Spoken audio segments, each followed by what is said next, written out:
नमस्कार, खबरों की खबर में आपका बहुत बहुत स्वागत है। मैं हूं आपके साथ सुमित अवस्थी। आज 9 बजे की खबरों की शुरुआत करेंगे उस खबर से जिसकी वजह से पूरी दुनिया में कोहराम मचा रहा। जहां राष्ट्रपति डोनाल्ड ट्रंप ने जो टैरिफ लगाए उसके बाद से लेकर पूरी दुनिया में हलचल मची हुई है और उसका असर पूरी दुनिया के शेयर बाजारों पर दिखा है।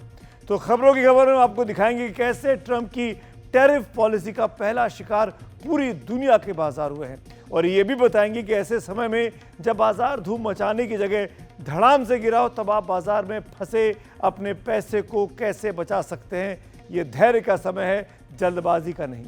हम आपको ये भी दिखाएंगे कि अमेरिका में टैरिफ पर कैसे ट्रंप अब फंसते जा रहे हैं।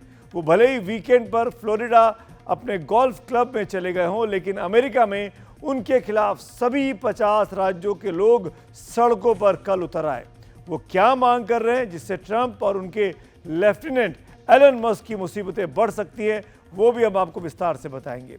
और इसके साथ ही हम देश की खबरों में आपको बिहार आज लिए चलेंगे, जहां पे चुनावी सरगर्मियां बढ़ती जा रही हैं। बात करेंगे राहुल गांधी के कांग्रेस पार्टी के बिहार प्लान की, जहां आज कन्हैया कुमार की यात्रा में शामिल होने के लिए राहुल गांधी बिहार पहुंचे थे। लेकिन राहुल जिस वक्त पटना के कांग्रेस दफ्तर में पार्टी में नई जान फूंकने की बात कर रहे थे, उसी वक्त कैसे बाहर उनके नेता और कार्यकर्ता एक दूसरे की पिटाई कर रहे थे। लेकिन इससे ज्यादा कांग्रेस और आरजेडी में भी वर्चस्व की लड़ाई छिड़ती नजर आ रही है, उस पर भी अपनी पैनी नजर डालेंगे। और आपको ये भी बताएंगे कि वक्फ बोर्ड पर कानून तो बन गया, लेकिन उसका तीखा विरोध जमकर हो रहा है। सुप्रीम कोर्ट में पिटीशन पर पिटीशन आई जा रही है और अब तो खबर यह भी आ गई है कि जम्मू कश्मीर विधानसभा में आज जो कुछ हुआ उसने सबको हिला कर रख दिया। उस पर भी विस्तार से बात करेंगे। लेकिन शुरुआत करते हैं शेयर बाजार की खबर से। धड़ाम, इतनी तेजी से दुनिया भर के शेयर बाजार आज गिरे, जिसे देखकर यही एक शब्द जहन में आता है, धड़ाम। अमेरिकी राष्ट्रपति डोनाल्ड ट्रंप के दुनिया भर के तमाम देशों पर टैरिफ का ऐसा हंटर चला जिसकी जबरदस्त चोट आज दिखी और यह साफ हो गया कि ट्रंप का टैरिफ इस वक्त सबसे बड़ा टेरर यानी आतंक बन चुका है और यह किसी को भी रास नहीं आ रहा। ट्रंप का टेरर लगाने का इरादा बाजार को बिल्कुल रास नहीं आया। दुनिया भर के बाजारों में मंदी छाई रही। खुद अमेरिका में बाजार भी हिचकोले खाता हुआ दिखाई दिया। दुनिया भर के बाजार कैसे रिएक्ट करते गए, भारत में आज दिन भर क्या हुआ, क्यों भारत का शेयर बाजार भी धड़ाम हुआ, क्या रहा शेयर बाजारों का हाल, उसको समझने के लिए सबसे पहले हमारी एक खास रिपोर्ट देखिए। लाखों लाख रुपए, लाखों लाख डॉलर आज खत्म हो गए।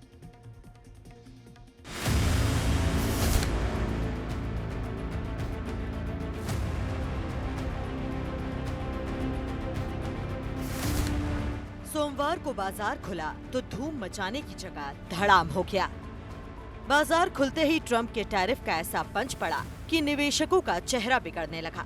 आखिर एक झटके में भारत में ही निवेशकों के 19 लाख करोड़ रुपए जो डूब गए। भले ही ग्लोबल मार्केट में ट्रंप के टैरिफ पॉलिसी के चलते कोहराम मचा हो, लेकिन ट्रंप मान रहे हैं कि कोई बात नहीं, ये तो दवा का साइड इफेक्ट है, धीरे धीरे सब ठीक हो जाएगा। I don't want anything to go down, but sometimes you have to take medicine to fix something. I spoke to a lot of leaders, European, Asian, from all over the world. They're dying to make a deal, but I said, we're not going to have deficits with your country. We're not going to do that, because to me a deficit is a loss. We're going to have surpluses, or we're at worst going to be breaking even. We will be taking in over $1 trillion over the next short period of time with the tariffs that I've already instituted. They're already in place. Now, what's going to happen with the market, I can't tell you, but I can tell you our country has gotten a lot stronger. अगर आप बाजार का हाल देखें तो सोमवार की सुबह सिर्फ हाहाकार ही था।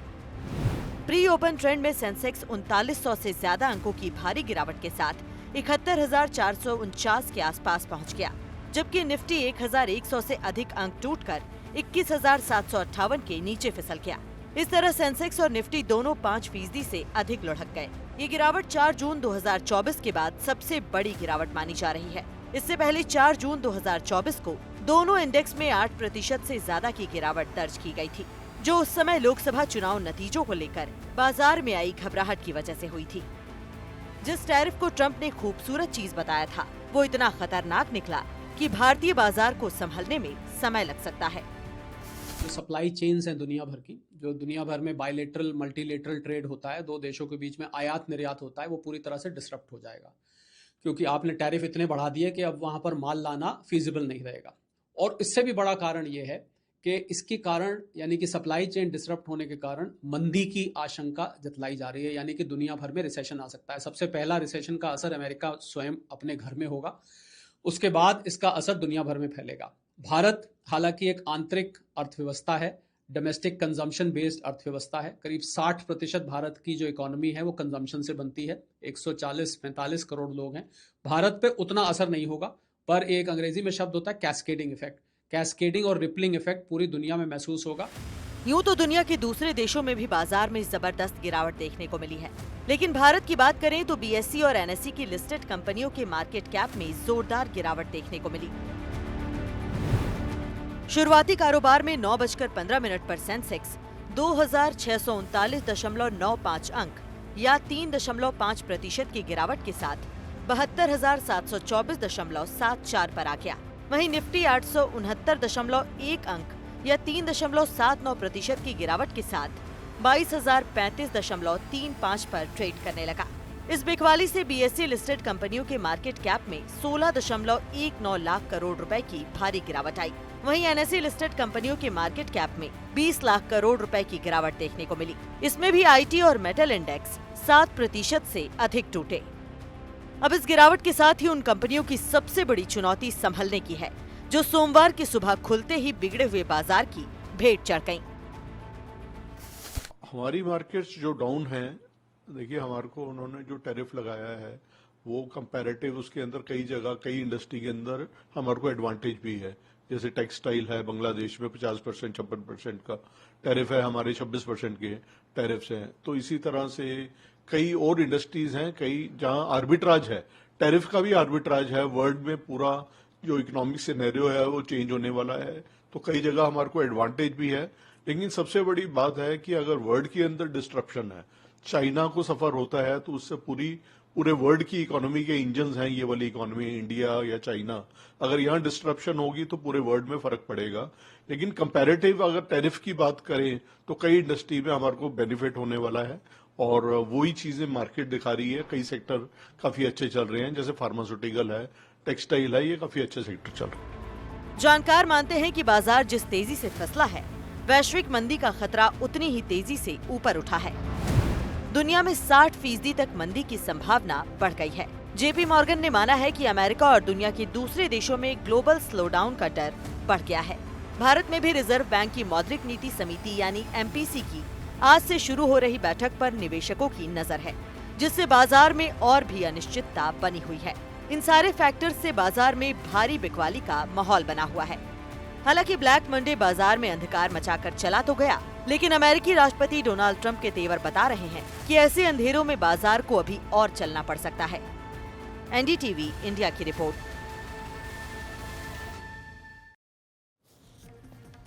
दुनिया भर के शेयर बाजार में जबरदस्त गिरावट दिखी, लेकिन अमेरिका के बारे में बता दूं, आज शाम जब सोमवार वहां पे हुआ तो शेयर बाजार जब खुले थोड़ी देर पहले तो 1400 अंकों की गिरावट के साथ खुले, लेकिन फिर तुरंत ही मार्केट में चाल पलटी और वो ग्रीन हो गया, यानी प्रॉफिट में अमेरिकी शेयर बाजार दिखने लगा।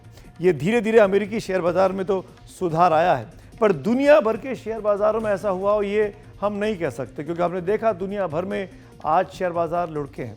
इसीलिए सवाल ये कि ब्लैक मंडे वाली स्थिति कैसे बन गई, क्यों बन गई, आखिरकार ये बाजार गिरे क्यों, इसको हम कुछ अहम पॉइंट के जरिए आपको समझाने की अब प्रयास करते हैं।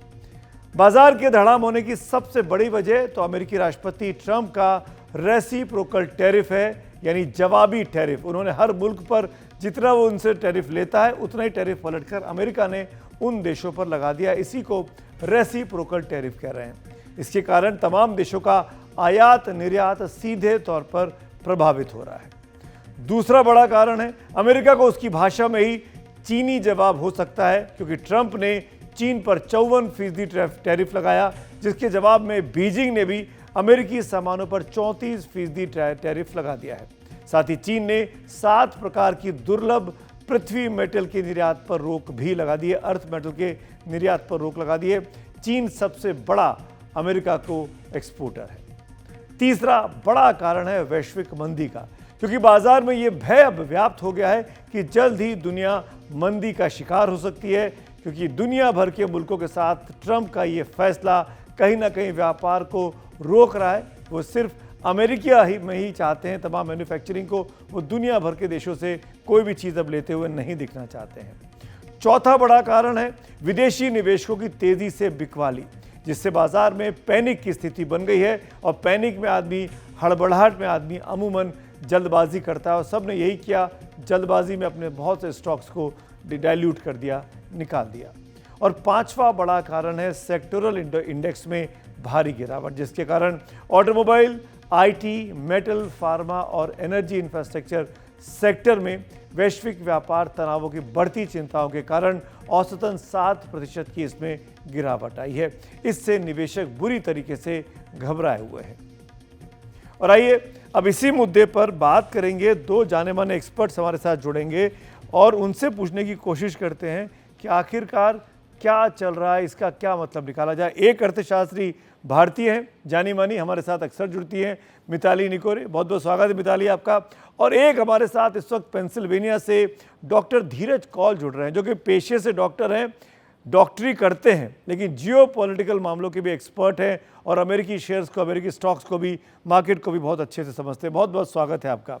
मिताली, पहला सवाल मेरा आपसे और वो ये कि आज जो हिंदुस्तान में गिरावट हुई, हम कहने को ये कह सकते हैं कि दुनिया के मुकाबले ये गिरावट उतनी बड़ी नहीं थी, कुछ कम थी, पर असर तो दिखाई दे रहा है। आम निवेशक, जो छोटा निवेशक है, जो मझोला निवेशक है, वो उसको क्या करना चाहिए?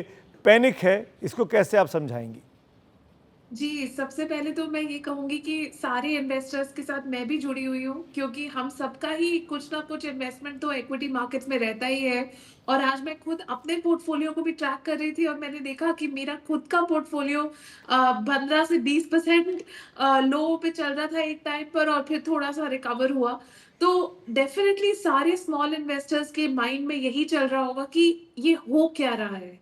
तो सबसे पहले तो मेरा एडवाइस ये रहेगा कि अभी हमें थोड़ा सा पेशेंस लेके चलना है। अभी हमें ये समझ के चलना है कि हाँ, एक इमीडिएट रिएक्शन आ रहा है और वो रिएक्शन गलत नहीं है। मतलब अगर हम ये देखें, पूरी विश्व के हिस्ट्री में, इकोनॉमिक हिस्ट्री में कभी हमने ऐसा सिचुएशन नहीं देखा है जहां पर एक सिटिंग प्रेसिडेंट अपनी ही इकोनॉमी को ऐसा सेल्फ गोल मारे। और जब इकोनॉमी अच्छा कर रही है तब जाके ऐसे टैरिफ्स लगा दें और या ऐसा सिचुएशन क्रिएट कर दें कि स्लो डाउन हो जाए। तो इसलिए अभी मेरा एडवाइस इन्वेस्टर्स को यही रहेगा कि आप अपना जो पोर्टफोलियो है उसे कायम रखें, थोड़ा पेशेंस रखें, थोड़ा ऊपर नीचे चलेगा। लेकिन मुझे लगता है कि 3 से 6 महीने में ये पिक्चर थोड़ी सी और ज्यादा क्लियरर होगी और हमें थोड़ी सी शायद एक ब्रेक लगे इस ट्रंप के टैरिफ वॉर में।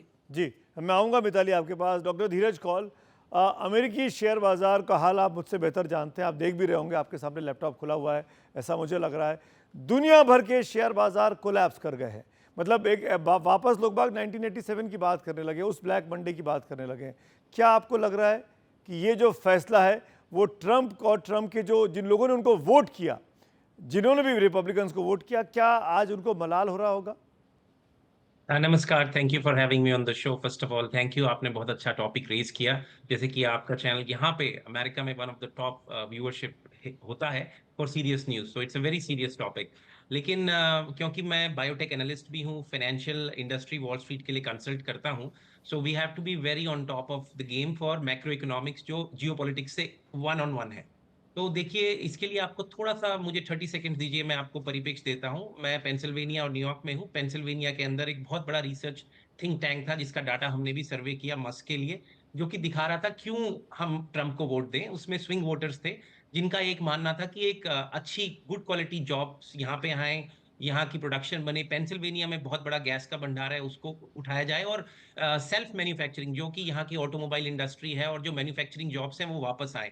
लेकिन आपको जान के, फाइनेंशियली स्पीकिंग, अमेरिका सबसे ज्यादा वर्ल्ड का एक्सपोर्टर है फॉर टेक एंड सर्विसेज, जिसका कुछ पार्ट वो इंडिया को आउटसोर्स करता है। और फ्यूचर में सबसे ज्यादा पेइंग जॉब्स टेक और सर्विसेज की ही है, ये एक फैक्ट है।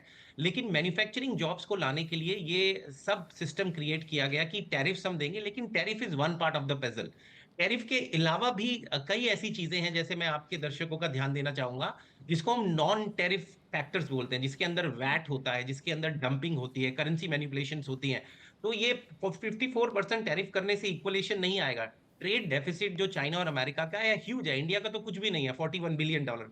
मैटर ऑफ फैक्ट वियतनाम का $110 बिलियन है। तो अगर आप एब्सोल्यूट नंबर्स में जाएंगे तो आपको रियल कंडीशन समझ आएगी। लेकिन ये भी फैक्ट है कि जो प्रोडक्शन जॉब्स की हम लोग यहाँ बात कर रहे हैं, पहली बात, क्या उनकी इतनी जरूरत अमेरिका में है? क्योंकि ऑटोमेशन और रोबोटिक्स तकरीबन 40 to 50% पेनिट्रेशन करके वो जॉब्स ले लेंगी।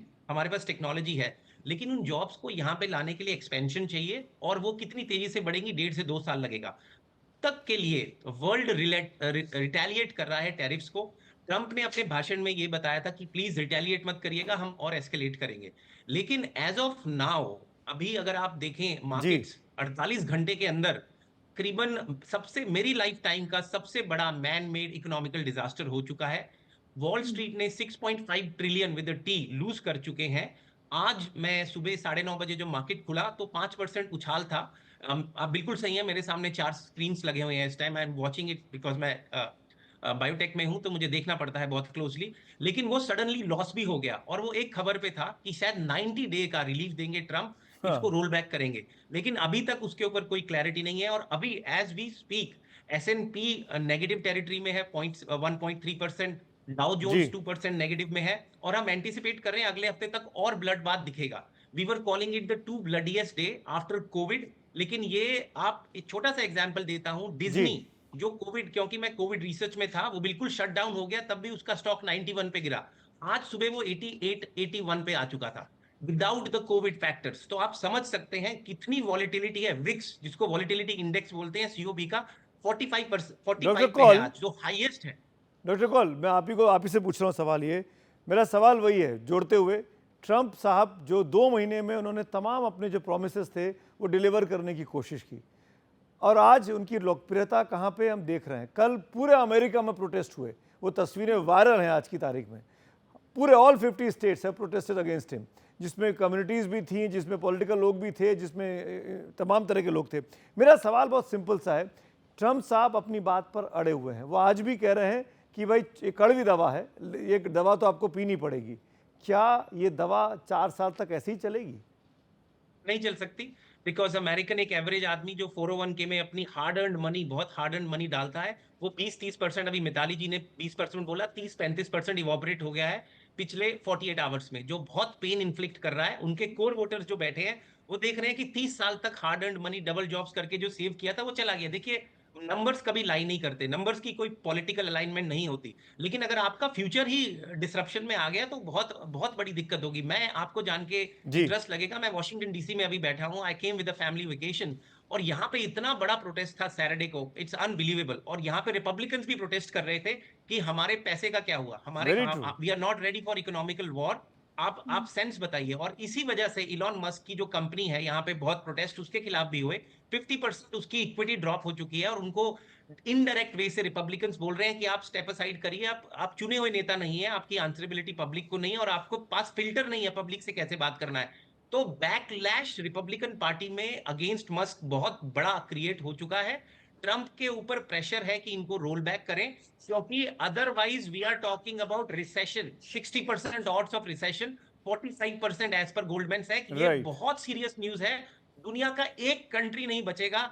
आप देखेंगे आपके जो म्यूचुअल फंड्स इंडिया में है उससे पैसा पुल होगा, लोगों के पास सेविंग्स नहीं बचेंगी। और हर कंट्री, एक पॉइंट बताऊंगा, एक कंपनी के जैसे होती है। अगर कंपनी की सेल्स कम जाएंगी तो हर सरकार के पास, डेवलपिंग कंट्रीज के पास पैसे कम बचेंगे सोशल वेलफेयर स्कीम्स के लिए। तो एक ऑटो रिक्शा वाले से लेके, पायलट से लेके, डॉक्टर से लेके, ब्यूरोक्रेट, हर किसी की जेब पे इफेक्ट पड़ेगा।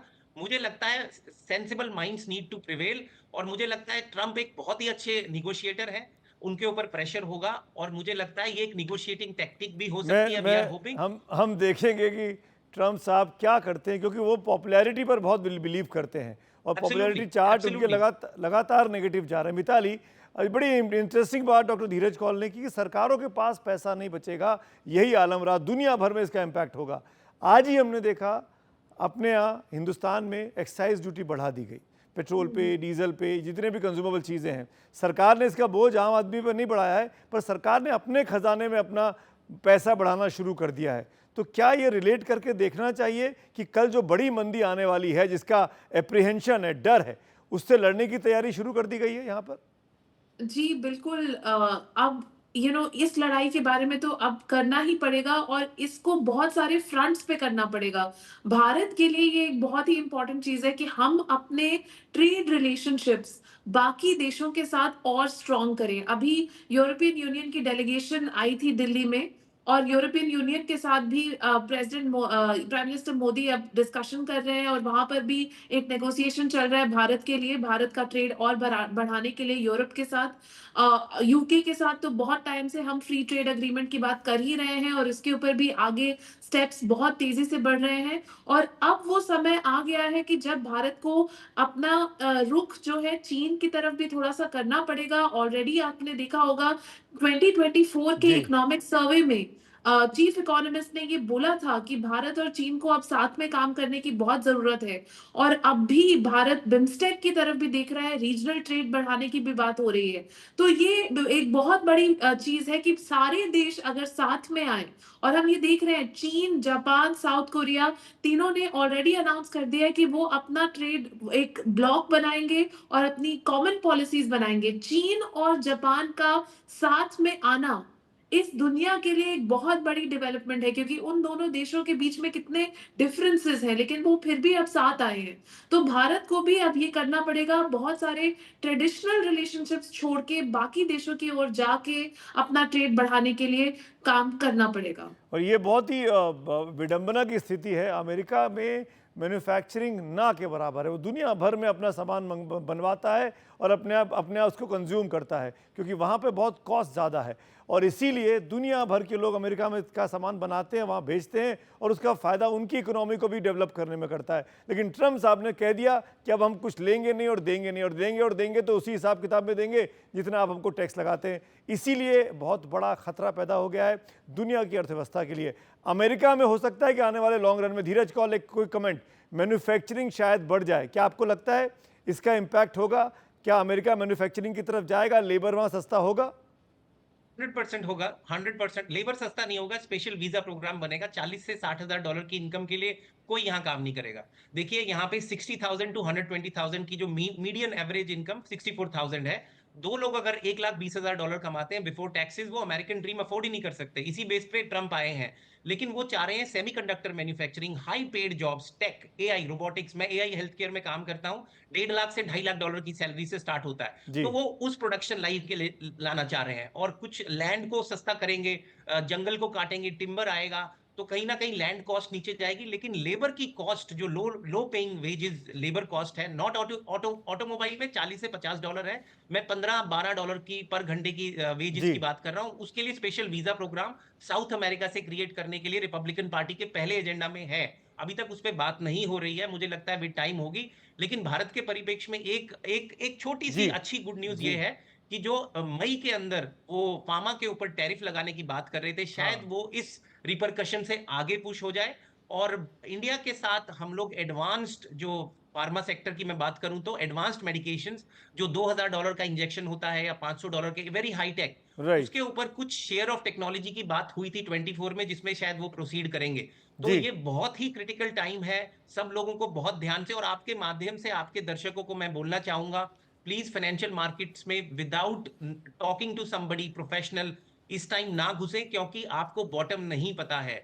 इसके लिए सालों साल की रिसर्च लगती है। प्लीज अपने पैसे के साथ गैम्बल मत करें और पैनिक सेलिंग फिलहाल ना करें। बहुत डॉक्टर धीरज कौल, हम सुबह से एनडीटीवी सुबह से अपने तमाम हिंदुस्तान के इन्वेस्टर्स को यही बात कह रहा है कि पैनिक सेलिंग ना करें, घबराएं नहीं, हड़बड़ाहट ना करें। शुक्रिया मिताली, शुक्रिया डॉक्टर कौल हमसे बात करने के लिए, थैंक्स फॉर योर टाइम। हम एक बार फिर इस बात को रिपीट कर देते हैं कि जल्दबाजी ना करें, अपने पैसे को संभाल के रखें और हड़बड़ाहट में स्टॉक मार्केट से पैसा ना निकालें, धीरज करें, 6 महीने का वक्त दें। ये पैसा जहां हो सकता है कि आज नुकसान दिख रहा हो, धीरे धीरे चीज़ें साफ होंगी, क्योंकि ट्रम्प साहब जो कहते हैं वो कर देंगे, इसकी कोई गारंटी नहीं है। वो कह देते हैं, फिर अपने फैसले को वापस भी ले लेते हैं।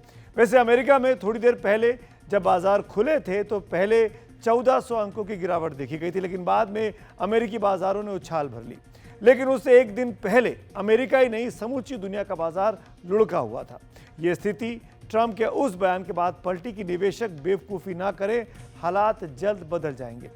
अब आप देखिए कि किस देश में बाजार में कितना हाहाकार मचा, यानी आज बाजार कितना ज़्यादा गिरा।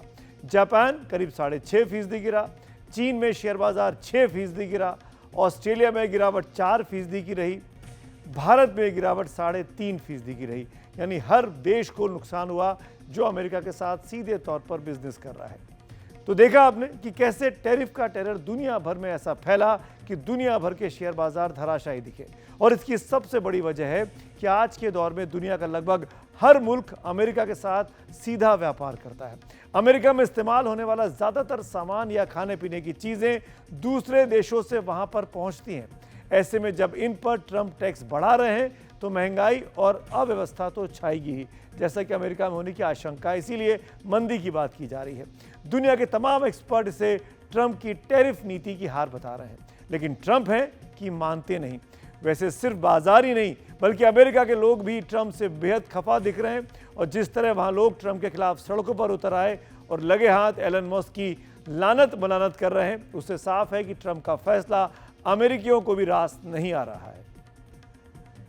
Switzerland 61% to 31%. Indonesia, Malaysia, Cambodia.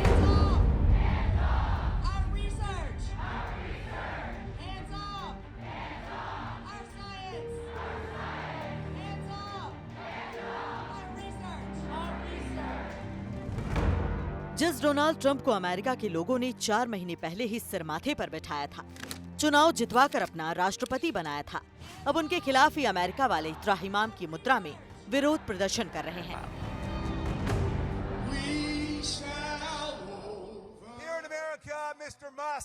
Musk, यहाँ अमेरिका में न्याय बिकाऊ नहीं है और हम लाखों डॉलर के पुरस्कारों के लिए राज्य के सर्वोच्च न्यायालय के न्यायाधीशों की लॉटरी नहीं लगाते। हमारे वोट खरीदने की कोशिश करना बंद करो, हमारी सरकार को लूटना बंद करो और हमारा डेटा चुराना बंद करो। हमें अपने टूल बॉक्स में मौजूद हर चीज को इस्तेमाल करना चाहिए। हम अपने आंदोलन के किसी भी हिस्से को नजरअंदाज नहीं कर सकते। हमें आपसी सहायता की जरूरत है, हमें विरोध की जरूरत है, हमें सीधी कार्रवाई की जरूरत है, हमें विधायी रणनीति की जरूरत है, हमें अदालतों में मुकदमा चलाने की जरूरत है, क्योंकि मैं आपसे वादा करता हूं कि हमारा विपक्ष अपने टूल बॉक्स में कोई भी उपकरण नहीं छोड़ेगा। हम जिस दौर से गुजर रहे हैं उसमें आक्रोश से कई ज्यादा चीजों की जरूरत है। इसके लिए कार्रवाई की जरूरत है, क्योंकि हम जो हमले देख रहे हैं वे सिर्फ राजनीतिक नहीं हैं, वो व्यक्तिगत हैं। वे हमारी किताबों पर प्रतिबंध लगाने की कोशिश कर रहे हैं, वो HIV रोकथाम निधि में कटौती कर रहे हैं, वे हमारे डॉक्टरों, हमारे शिक्षकों, हमारे परिवारों और हमारे जीवन को अपराधी बना रहे हैं। ये डोनाल्ड ट्रंप का अमेरिका है और हम इसे नहीं चाहते। हम वो अमेरिका चाहते हैं जिसके हम हकदार हैं, जहां सम्मान, सुरक्षा और आज़ादी हम में से कुछ लोगों की नहीं बल्कि हम सभी की है।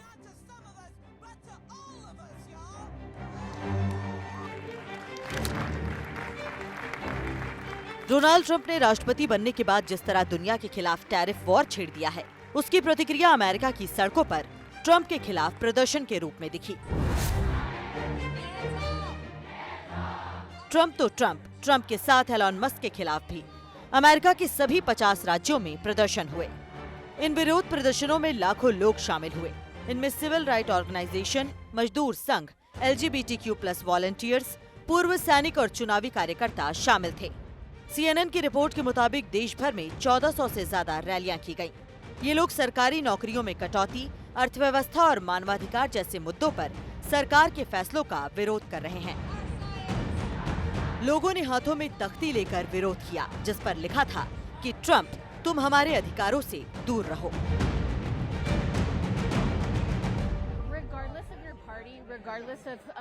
आज जो कुछ भी हो रहा है वह घृणित है और हमारी वर्तमान व्यवस्था चाहे कितनी भी टूटी हुई क्यों ना हो, वर्तमान प्रशासन जिस तरह से चीजों को ठीक करने की कोशिश कर रहा है वह इसे ठीक करने का तरीका नहीं है।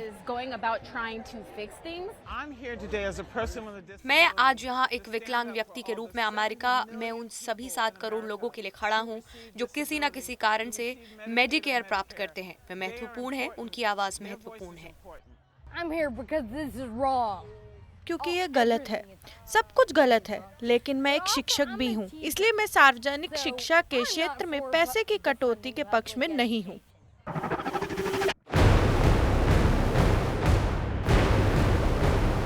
अब आप समझ लीजिए कि ट्रंप और उनके जोड़ीदार एलॉन मस्क से अमेरिका के लोगों की नाराजगी क्यों है।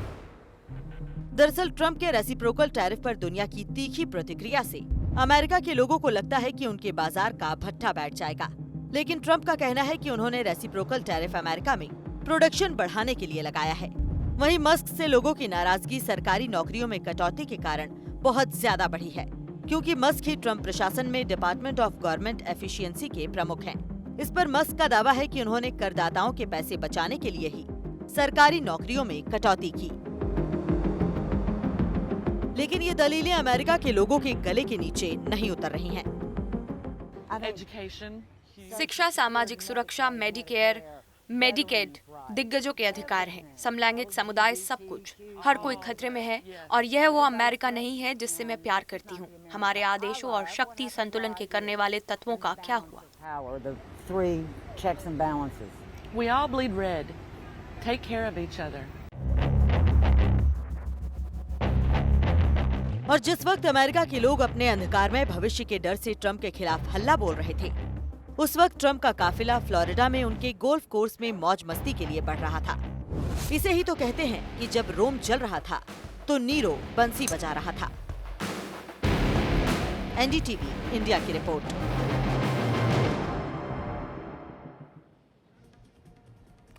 इस तरीके से शेयर बाजार का लुढ़कना वैश्विक मंदी की खतरनाक आहट सुनने लगता है।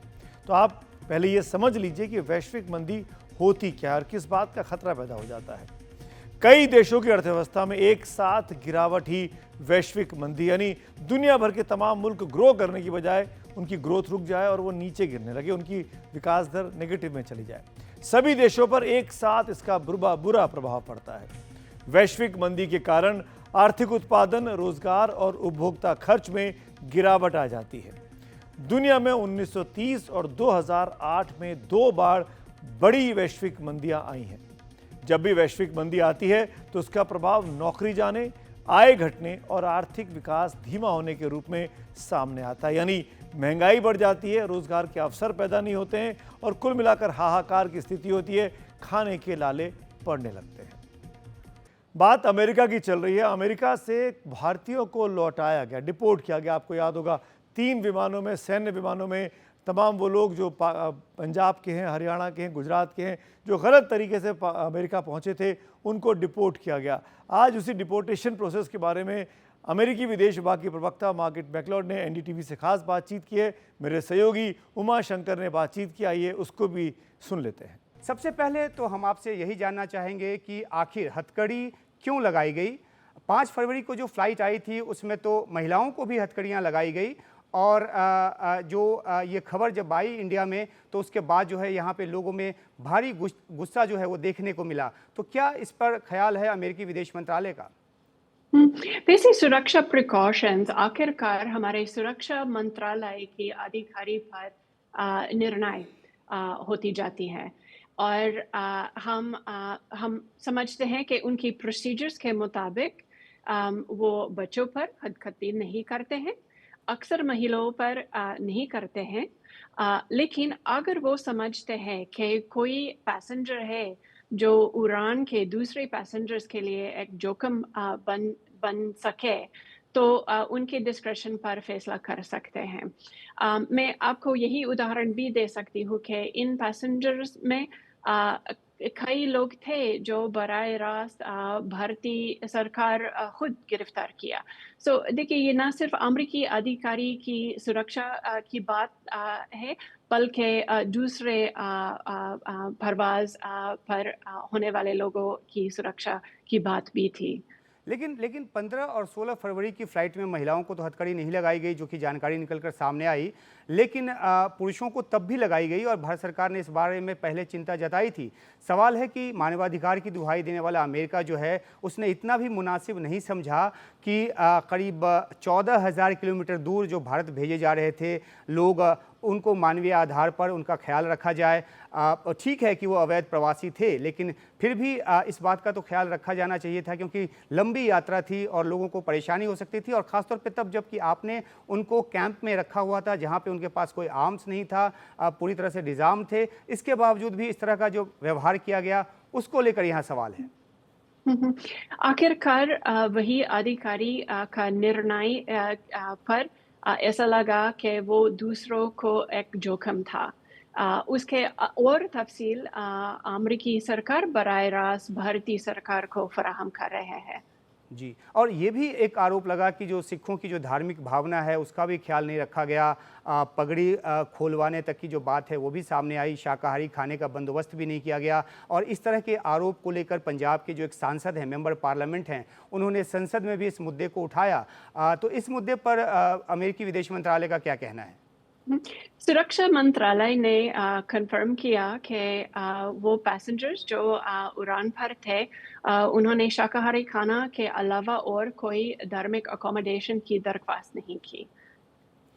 एक सवाल ये भी है कि भारत सरकार ने इस मुद्दे को अमेरिकी अथॉरिटीज़ के सामने उठाया भी, अपनी चिंता भी जताई, उसके बाद भी देखा गया कि उसमें कोई रियायत नहीं मिली। हमारा सवाल आपसे ये है कि अभी कितने और अवैध प्रवासी जो हैं भारतीय, जो कि डिपोर्टेशन लिस्ट में वहाँ पर हैं, और क्या उनको भी इसी तरीके से हथकड़ी और पैर में बेड़ियाँ लगाकर भेजा जाएगा, और वो भी सैन्य विमान से, या कोई दूसरा तरीका अपनाया जाएगा, खासतौर पे भारत सरकार की चिंता जताने के बाद? हमारे ख्याल में वो संख्या हर दिन बदलती रहती है, क्योंकि हम और लोग जो अवैध तरीके से अमेरिका आए मिल रहे हैं। अगर आप वो अप्रीहेंशंस जो अभी तक हुआ, आप हमारे कस्टम्स एंड बॉर्डर पेट्रोल के साइट पर ढूंढ सकते हैं। काफ़ी साफ और स्पष्ट से लिखे हुए हैं। हम भारतीय सरकार के साथ सहयोग कर रहे हैं ताकि उनकी शनाख्त कंफर्म करके रिपेट्रिएशन कर सकते हैं और अपने वतन वापस कर सकते हैं।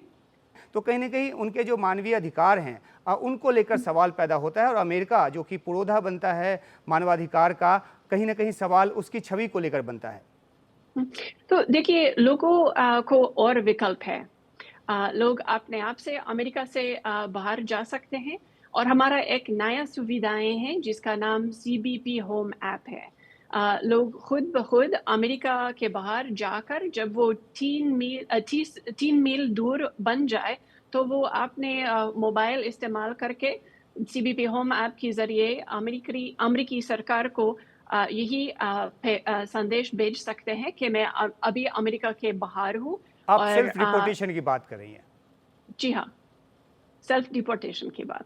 और अगर आपने अपनी तरफ से भेजना है तो वैसे ही भेजेंगी जैसे अब तक भेजा गया है, खासतौर पे पिछले 3 फ्लाइट में, हथकड़ी लगाकर और सैन्य विमान से? हम अलग अलग विकल्प के बारे में बात करने के लिए तैयार है।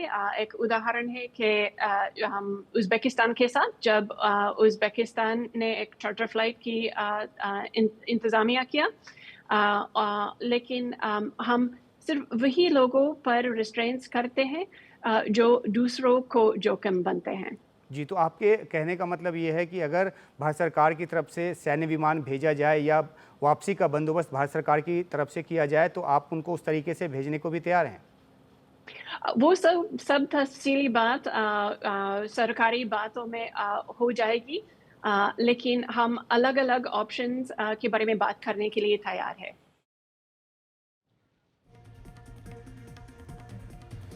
अमेरिकी विदेश विभाग की प्रवक्ता, जो कि हिंदी बोलती हैं, जिस तरीके से भारतीयों को डिपोर्ट किया गया वापस अमेरिका से हिंदुस्तान के लिए, जो 3 फ्लाइट्स में उनको लाया गया, उस बारे में विस्तार से अमेरिकी सरकार की सफाई पेश कर रही थी। और आइए वापस लौटते हैं आज की बड़ी खबर टैरिफ टेरर की तरफ। और अब आपको बता देते हैं कि जब हालात गंभीर लग रहे हों और पैनिक बटन दबा हुआ हो, दुनिया भर में शेयर बाजार गिर रहे हों, उस वक्त आप जैसे आम निवेशकों को क्या करना चाहिए, क्योंकि आज बहुत बड़ी तादाद में हिंदुस्तान में बच्चे, बड़े, महिलाएं, पुरुष शेयर मार्केट में इन्वेस्ट करते हैं, म्यूचुअल फंड्स खरीदते हैं। तो आइए सबसे पहले जान लीजिए कि क्या करना चाहिए। पहली बात तो ये कि बिल्कुल ना घबराएं, शांत रहें, शांत चित्त के साथ, और ऐसे वक्त में वेट एंड वॉच की नीति अपनाएं, यानी पहले सब्र करें और ध्यान से देखिए क्या चल रहा है। दूसरी बात यह कि हमेशा लॉन्ग टर्म निवेश करें जिसमें पैसा डूबने का खतरा बहुत कम हो जाता है। यानी ये नहीं हो कि सुबह पैसा लगाना है शाम को निकाल लेना है। जो इस तरह का काम करते हैं उनके लिए ये वक्त अच्छा नहीं है। लॉन्ग टर्म निवेश की बात करें। और तीसरी बार ये कि SIP के जरिए निवेश अपना जारी रखें, यानी निवेश करना बंद ना करें। इस वक्त आपकी SIP की कीमत कम है, आप ज़्यादा मात्रा में खरीद सकते हैं। ये राइट समय SIP में इन्वेस्ट करने का। चौथी बात यह कि घबराहट में आकर अपने शेयर ना बेचें, बेचने से आपको नुकसान हो सकता है। और पांचवी बात कि ये घरेलू उपभोग वाले सेक्टर्स ऐसे समय में निवेश के लिए बेहतर होते हैं, उन पर ज़रूर ध्यान दें। और आइए अब बात करते हैं बिहार की, जहां पर आज सुर्खियों में कांग्रेस पार्टी रही। इसीलिए एक तो राहुल गांधी वहां पर थे, वो कांग्रेस के नेता कन्हैया कुमार की पदयात्रा में शामिल होने बेगूसराय पहुंचे थे और फिर पटना आए। वहां पे कांग्रेस के दफ्तर सदाकत आश्रम में कांग्रेस नेताओं और कार्यकर्ताओं को संबोधित किया। लेकिन जिस वक्त वो अंदर पार्टी के कार्यकर्ताओं का हौसला बढ़ा रहे थे, उनसे बात कर रहे थे, बाहर उनके कार्यकर्ता आपस में ही मारपीट कर रहे थे, एक दूसरे की धुनाई कर रहे थे।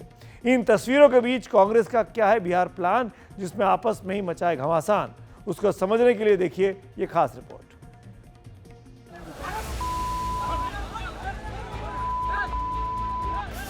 देखिए कांग्रेस दफ्तर में मारपीट शुरू हो गई।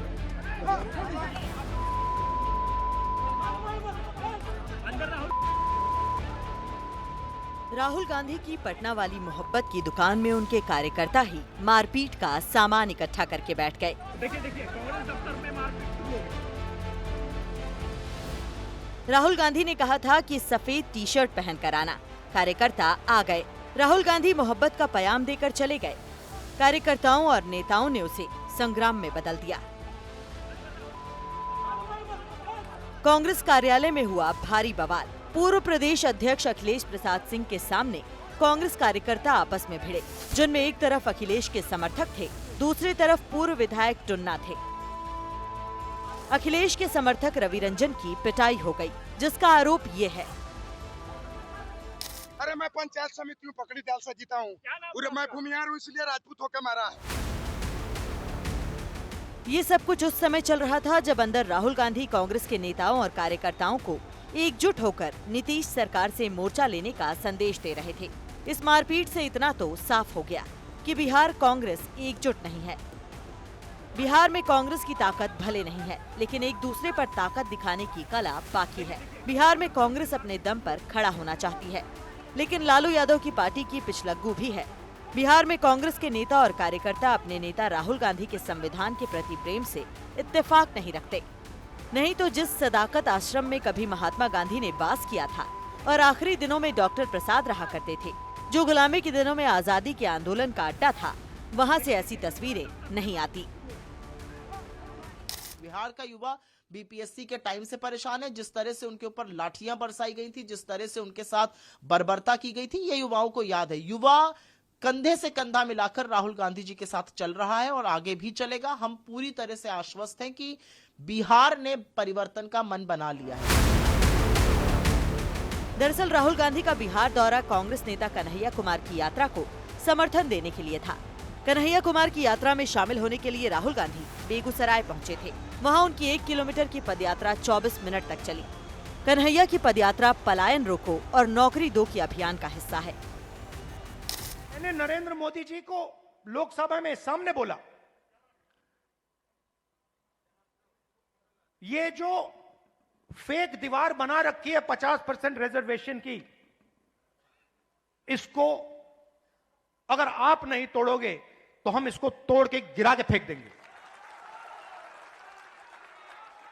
और दूसरी बात, इस देश के दलितों को, पिछड़ों को, ईबीसी, ओबीसी, अति दलित, आदिवासी, गरीब जनरल कास्ट के लोगों को पता लगना चाहिए कि इस देश की सच्चाई क्या है। कि 5% लोग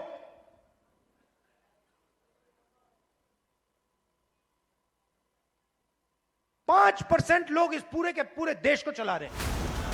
राहुल गांधी ने बिहार में कांग्रेस को मजबूत करने के नाम पर एक मुहिम छेड़ी है। माना जा रहा है कि बिहार में कांग्रेस की सारी गतिविधियां चुनावी साल में आरजेडी पर दबाव बनाने के लिए हैं। पिछले विधानसभा चुनाव में कांग्रेस ने 70 सीटों पर लड़कर सिर्फ 19 सीटें जीती थीं, यानी स्ट्राइक रेट 27% रही। वहीं आरजेडी ने 144 सीटों पर लड़कर 75 सीटें जीती थीं, यानी स्ट्राइक रेट 52% रही। अगर कांग्रेस ने उसी स्ट्राइक रेट से चुनाव लड़ा होता तो कांग्रेस को 70 में कम से कम 36 सीटें मिली होती और वैसी स्थिति में महागठबंधन की सरकार बन गई होती। लेकिन कांग्रेस ने हम तो डूबेंगे सनम तुमको भी ले डूबेंगे वाली तर्ज पर तेजस्वी के अरमानों की लुटिया डुबो दी। अब बिहार में वो यात्रा कर रहे हैं तो बीजेपी के निशाने पर हैं। वो पहले अपना पलायन तो बचा लें कि कभी यूपी से केरल से बिहार में उनके आने से कोई असर नहीं पड़ने वाला है। इंडिया अलायंस में जितने भी लोग हैं, कांग्रेस हो, CPI-ML हो, CPI हो, CPI-M हो, मुकेश जी हो और जो लोग भी आगे होंगे, सब अपनी अपनी पार्टी को जमीन पर मजबूत करें। हमारी इच्छा यही है, क्योंकि जमीन पर अगर हम सब मजबूत होंगे तो चुनावी जो रिजल्ट होगा वो हम सब के लिए बेहतर होगा और हमारे नेता तेजस्वी यादव मुख्यमंत्री बनेंगे। अब सवाल है कि कन्हैया कुमार की पदयात्रा और दलित तबके से आने वाले राजेश कुमार को प्रदेश अध्यक्ष बनाकर क्या राहुल गांधी लालू यादव पर इतना दबाव बना सकेंगे कि फिर से 70 सीटें लड़ने को मिल पाए? जवाब बहुत आसान नहीं है। पटना से प्रभाकर कुमार के साथ NDTV इंडिया की रिपोर्ट। वक्फ की बात कर लेते हैं। वक्फ बोर्ड को लेकर कानून अब बन चुका है, राष्ट्रपति के उस पर दस्तखत भी हो चुके हैं, लेकिन उसका विरोध भी नहीं थमा है। उस पर राजनीति भी अब तक नहीं रुकी है। जहां सुप्रीम कोर्ट में उसके खिलाफ अर्जी लगातार पहुंच रही है, तो वहीं महाराष्ट्र से उत्तर प्रदेश तक राजनीति भी गरमाई हुई है। इन सब के बीच आज जम्मू कश्मीर विधानसभा में कानून को इस कदर इस पर हंगामा हुआ कि सत्तारूढ़ नेशनल कॉन्फ्रेंस के विधायक ने कानून की कॉपी तक फाड़ दी।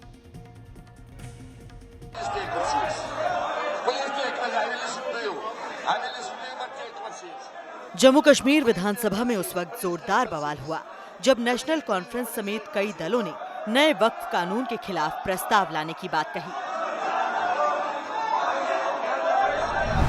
नेशनल कॉन्फ्रेंस के विधायक ने सदन में कानून की कॉपी फाड़ दी। उसी पार्टी के दूसरे विधायक ने अपनी जैकेट फाड़कर सदन में लहरा दी।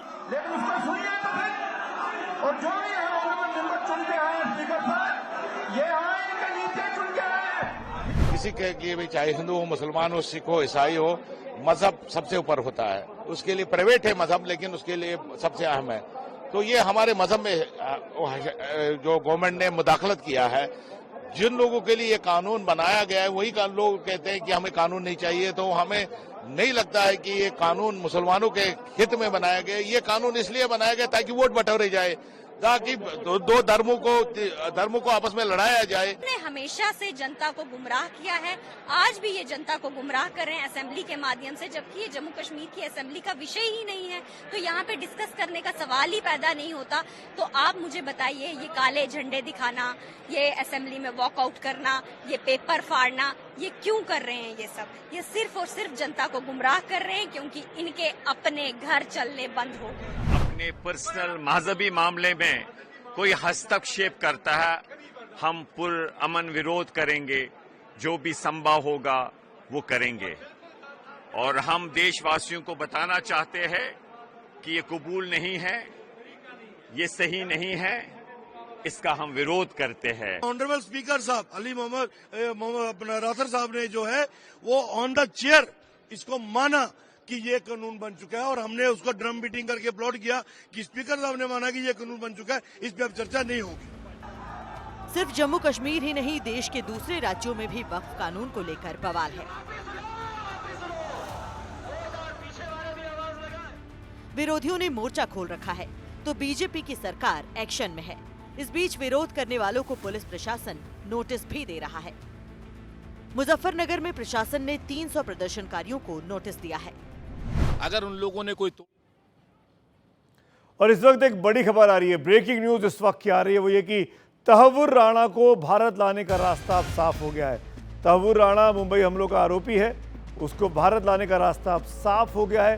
प्रत्यर्पण पर रोक लगाने की जो अर्जी थी वो खारिज हो गई है, यानी उसने जो अर्जी लगाई थी कि उसका प्रत्यर्पण यानी एक्स्ट्रेडिशन ना हो, वो खारिज कर दी गई है। मुंबई हमले का मास्टरमाइंड है तहव्वुर राणा, इसी ने रेकी की थी।